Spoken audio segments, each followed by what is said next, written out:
this, I was in jail. What? He says, well, I was driving to church and I got pulled over, didn't know my license was suspended, and y'all, it's Baltimore, like, they don't play. And they ended up locking me up, and they put me in this holding cell next to this guy, and the guy asked me what I'm in for. And I was scared, so I lied. I was like, 12 dudes tried to jump me, and I beat them down. Steve lied because this guy was in for attempted homicide. I said, oh my gosh. I said, were you scared? He said, yeah. And he said, but I would have called you, but I didn't want to use my only phone call to let you know I was going to be late for church. Steve got out Monday morning, and I realized something. I realized that many of us have never been locked up physically. But all of us have been locked up emotionally. All of us have been locked up by a hurt, a habit, or a hang-up in some area of our lives. And maybe we're not physically in a prison, but we are carrying around an inner prison. An inner prison of hurt.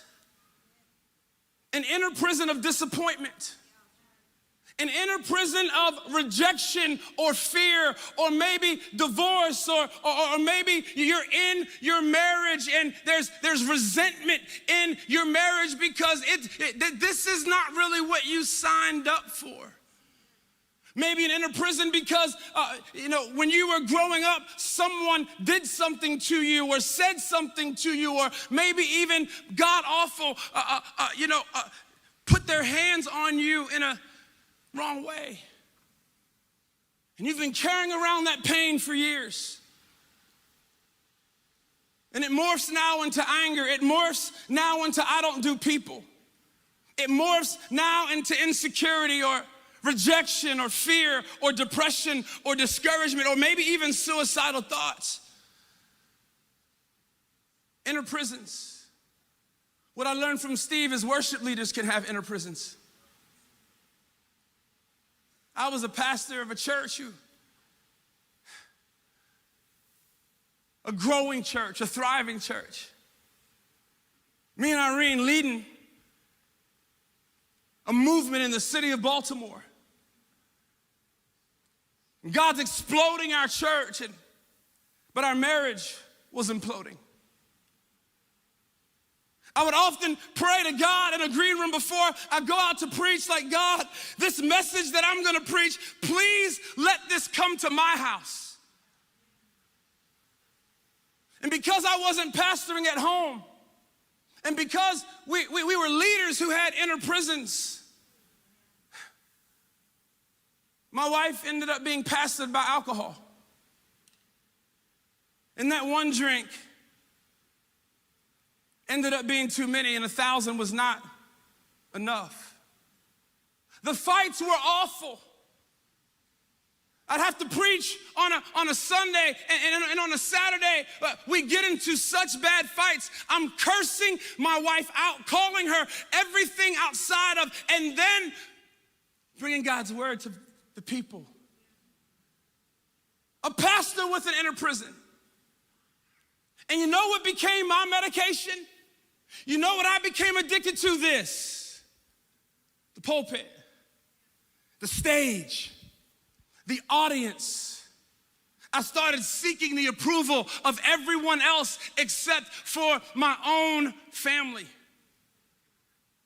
I was a pastor with a pornography issue. And because I was growing an amazing kids ministry at church, no one knew that I had no relationship with my own kids. Inner prison. Inner prison. And some of y'all like, oh my God, he's telling the truth. I can't believe he's saying all that. You know why? Because I have discovered that it is impossible to keep up with who you pretend to be.